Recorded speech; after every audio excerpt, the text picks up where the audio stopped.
The tube map is a schematic transit map of the lines, stations and services of London's public transit systems.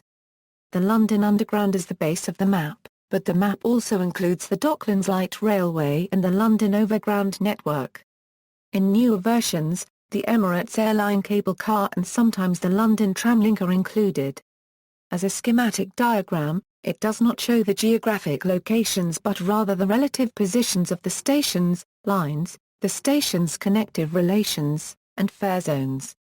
The basic design concepts have been widely adopted for other network maps around the world. The precursor for the current map was first designed by Harry Beck in 1931. History: early maps, as London's transit network used to be a collection on independent companies, there were no full maps of the system, only ones for the individual companies. These maps were usually not schematic and were just a line overlaid on a regular city map.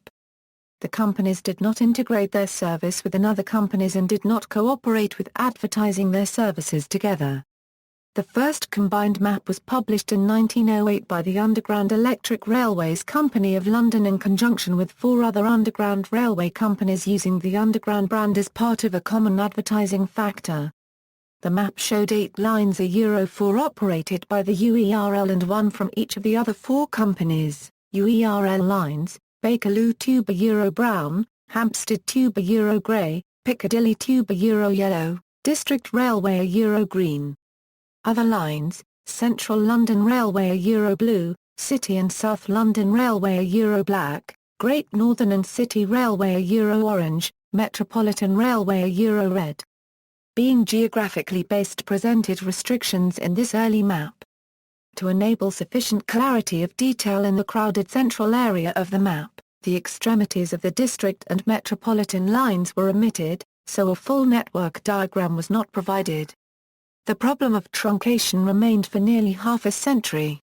Although all of the western branches of the District and Piccadilly lines were included for the first time in 1933 with Harry Beck's first map, the portion of the Metropolitan line beyond Rickmansworth did not appear until 1938 and the eastern end of the District line did not appear on the map until the mid-1950s. The route map continued to be developed and was issued in various formats and artistic styles until 1920, when, for the first time, the geographic background detail was omitted in a map designed by MacDonald Gill.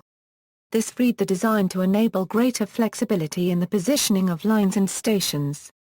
The routes became more stylized but the arrangement remained, largely, geographic in nature. The 1932 edition was the last geographic map to be published, before the diagrammatic map was introduced. Beck's maps. The first diagrammatic map of London's rapid transit network was designed by Harry Beck in 1931.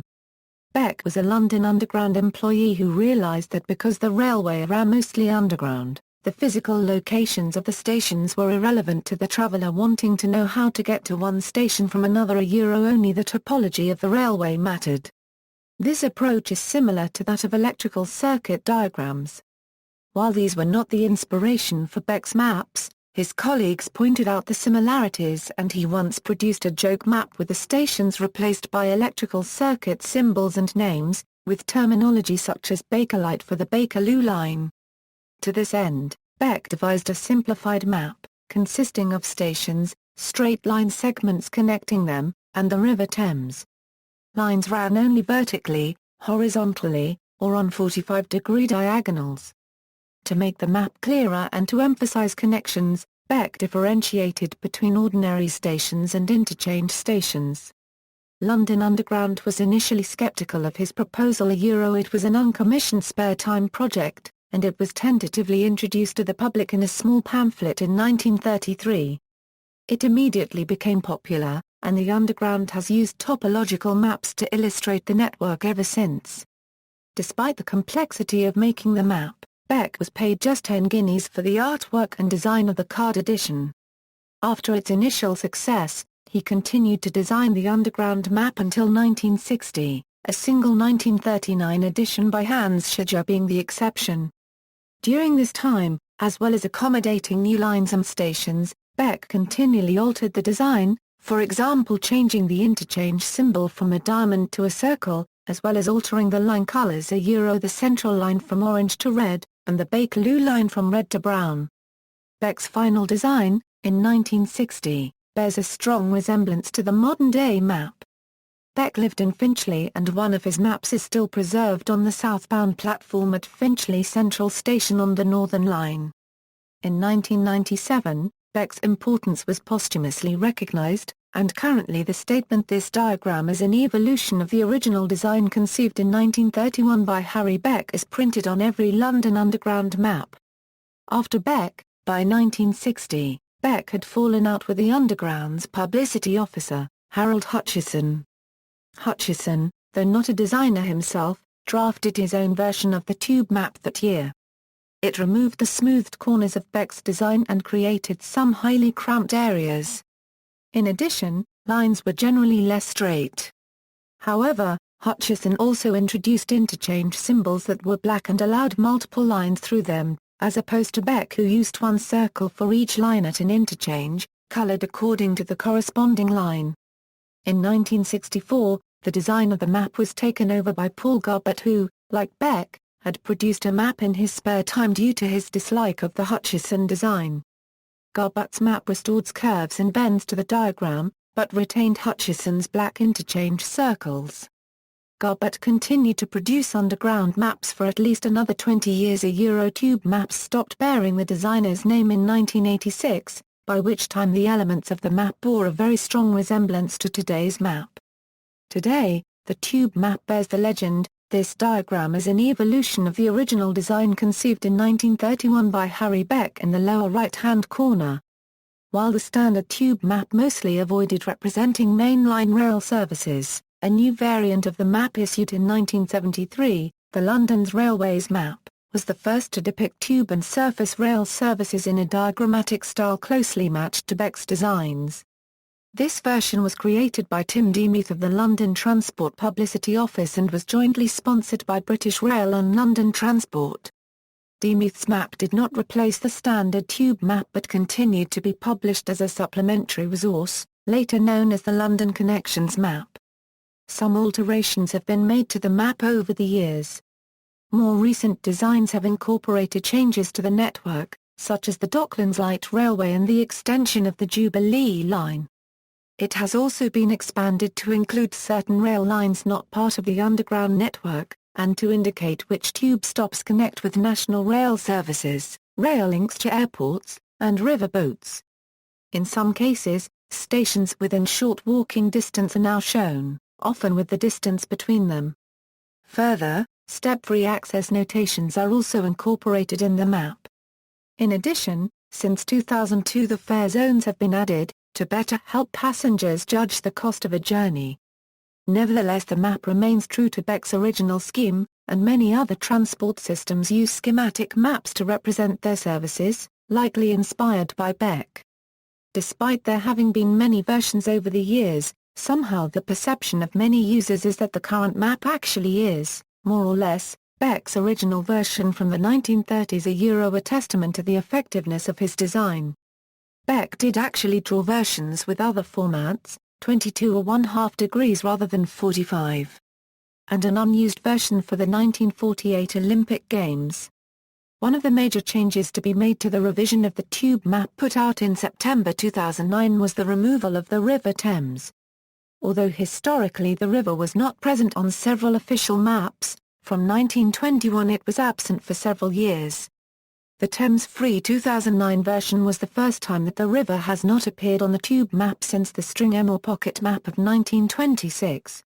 This latest removal resulted in widespread international media attention, and general disapproval from most Londoners as well as from Mayor Boris Johnson. Based on this reaction, the following edition of the diagram in December 2009 reinstated both the river and fare zones. Technical aspects. The designers of the map have tackled a variety of problems in showing information as clearly as possible and have sometimes adopted different solutions. The font for the map, including station names, is Johnston, which uses perfect circles for the letter O. This is historic and generic font for all TfL uses, from tube station facades to London bus destination blinds. Line colours, The table below shows the changing use of colours since Beck's first map. The current colours are taken from Transport for London's Colour Standards Guide, which defines the precise colours from the Pantone palette, and also a colour naming scheme that is particular to TfL. Earlier maps were limited by the number of colours available that could be clearly distinguished in print. Improvements in colour printing technology have reduced this problem, and the map has coped with the identification of new lines without great difficulty. A dashed line indicates limited service, under construction or closed for renovation. It has not been announced how the Crossrail service will be depicted on the tube map when the service opens in 2018. It may be a double stripe in purple or in grey. Station marks. From the start, interchange stations were given a special mark to indicate their importance, though its shape has changed over the years. In addition, from 1960, marks were used to identify stations that offered connections with British Railways. The following shapes have been used: circle Euro standard default mark, circular Euro 1938 experimental map, diamond Euro early 1930s, square Euro interchange with British Railways, 1960 Euro 1964 circle with a dot inside Euro interchange with British Rail, 1964 Euro 1970. Since 1970 the map has used a reversed British Rail double arrow beside the station name to indicate mainline interchanges. Where the mainline station has a different name from the underground station that it connects with, since 1977 this has been shown in a box. The distance between the tube station and the mainline station is now shown. Contemporary maps have marked stations offering step-free access suitable for wheelchair users with a blue circle containing a wheelchair symbol in white. Tube stations with links to airports are shown with a black aeroplane symbol. Since 2000, stations with a nearby interchange to river bus piers on the Thames have been marked with a small boat symbol to promote London River services. When Eurostar services used Waterloo International, the Eurostar logo was shown next to Waterloo Station. On November 14, 2007, these services were transferred to St Pancras International, and thus King's Cross St Pancras Tube Station now bears the text for St Pancras International, although it does not show the Eurostar logo. Some interchanges are more convenient than others, and the map designers have often rearranged the layout of the map to try to indicate where the interchanges are more awkward, such as by making the interchange circles further apart and linking them with thin black lines.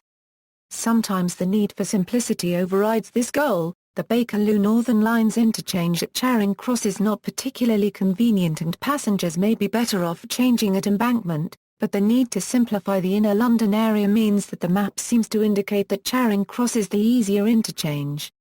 Lines or services. The tube map aims to make the complicated network of services easy to understand, but it is not possible to have complete information about the services that operate on each line. Limited service routes have sometimes been identified with hatched lines, with some complications added to the map to show where peak-only services ran through to branches, such as that to Chesham on the Metropolitan line. The number of routes with a limited service has declined in recent years as patronage recovered from its early 1980s low point. As there are now fewer restrictions to show, the remaining ones are now mainly indicated in the accompanying text rather than by special line markings. Official versions of the tube map. The tube map exists to help passengers navigate the London Rapid Transit network, and it has been questioned whether it should play a wider role in helping people navigate London itself. The question has been raised as to whether mainline railways should be shown on the map, in particular those in inner London. The Underground has largely resisted adding additional services to the standard tube map, instead producing separate maps with different information, including, standard tube map, shows all Underground, DLR and Overground lines and stations, and zone boundaries. Central London map, a cropped and enlarged version of the standard map showing only the central London area. Some versions show Thameslink and Northern City Line services. London Connections map, produced by the Association of Train Operating Companies, this provided the same information as TfL's Travelcard Zones map but extended further beyond Travelcard Zone 7 a Euro 9. National Rail lines were emphasized by thicker lines and colored according to their train operating company. This map was replaced by the Oyster Rail Services map. Oyster Rail Services in London, issued in January 2010 to coincide with the introduction of Oyster Card pay-as-you-go across National Rail Services in London. This shows Underground, DLR, Tramlink, Overground, National Rail and fare zone boundaries. National Rail lines are shown in white with a thick outline colored according to the mainline terminus station they serve. This replaces the travel card zones map, which had the same content except that National Rail lines were shown in white with a thin black outline. High-frequency services map. The same as the travel card zones map except that lines offering services at greater than 15-minute intervals are de-emphasized so that the more frequent routes can be seen easily. Step-free tube guide. Underground and DLR only. Indicate stations with full or partial step-free access, and level access suitable for wheelchair users. Tube toilet map. Underground and DLR only. Indicate stations with toilet facilities. Tube bicycle map. Underground and DLR only. Shows sections of the network where bicycles are permitted in green. Real-time disruption map. Underground, DLR and Overground only. Interactive web-based map with disrupted lines and stations highlighted, others in light gray. Interactive journey map. Underground, DLR and Overground only. Interactive web-based map that can be used to access information about each station. Maps are produced in different sizes, the most common being quad royal poster size and journey planner pocket size. The map showing all the national rail routes provide useful additional information at the expense of considerably increased complexity, as they contain almost 700 stations. Non-underground lines on the standard tube map. Some non-underground lines have appeared on the standard tube map. On the early maps which used a geographic background, mainline railways were shown as part of the background detail. Prior to its transfer to the London Underground in 1994, the Waterloo and City Line was operated by British Rail and its mainline predecessors. The line began appearing on most tube maps, from the mid-1930s. For a short period in the late 1930s until 1940, the section of the West London Line linking Willesden Junction to the Metropolitan Line's Middle Circle route at Uxbridge Road was shown as a service operated by the Great Western Railway and the London, Midland and Scottish Railway. The service was removed when the line closed to passengers in 1940. The North London Line was added to the map in 1977. While run by British Rail, and later by Silverlink, it was shown in British Rail National Rail colours, although its appearance was intermittent, being omitted from some map editions over the years. In November 2007 it was taken over by London Overground and changed to an orange double stripe. The semi-orbital route originally ran from Richmond to Broad Street, then Richmond to North Woolwich. Today the line runs from Richmond to Stratford. The West London Line, Watford DC Line and Gospel Oak Barking Line were all added to the standard tube map in 2007 when they were taken over by London Overground, and all are shown as an orange double stripe. The Northern City Line appeared on the original 1908 map as the Great Northern and City Railway. It later appeared as the Great Northern and City section of the Metropolitan Railway and then, from the late 1930s as part of the Northern Line. The service was transferred to British Rail in 1976 and continued to appear until recently. Thameslink reopened in 1988, the line having been closed for many years. It offers some relief to the Northern Line, as it connects King's Cross St Pancras to London Bridge. Only the central sections between Kentish Town and London Bridge Elephant and Castle were shown. Its appearance on tube maps has been intermittent, having been omitted from some map editions over the years. The Docklands Light Railway, the automatic light rail system in the London Docklands area. The Emirates Air Line, a cable car linking Greenwich Peninsula and Royal Docks was added in December 2011. Currently the only non-underground lines shown are the Emirates Air Line, the Docklands Light Railway and the London Overground. When Transport for London expanded its London Overground service to include the East London Line in 2010, The East London line changed from a solid orange line to a double orange stripe. According to 2007 proposals, the addition of the South London line to London Overground was due to add the Southern Loop onto future tube maps in late 2010, and, as of May 2013, it is up and running. Underground lines on geographically accurate maps. Transport for London publish several bus maps that depict the approximate paths of tube routes relative to major streets and London bus routes. These maps also show locations of certain cultural attractions and geographic landmarks. Internet mapping services offer a transit layer showing actual routes superimposed on the standard street map. A map shows Underground, Overground and DLR lines and national rail stations within Zone 1 to 2. The website Qatar Metro offers extremely detailed maps showing individual tracks, platforms, yards, turning loops, abandoned lines, etc., in their geographical position. Spin-offs and imitations. The look of the London Underground map has been emulated by many other subway systems around the world. While London Underground have been protective of their copyright, they have also allowed their concepts to be shared with other transport operators. The success of the tube map as a piece of information design has led to many imitations of its format.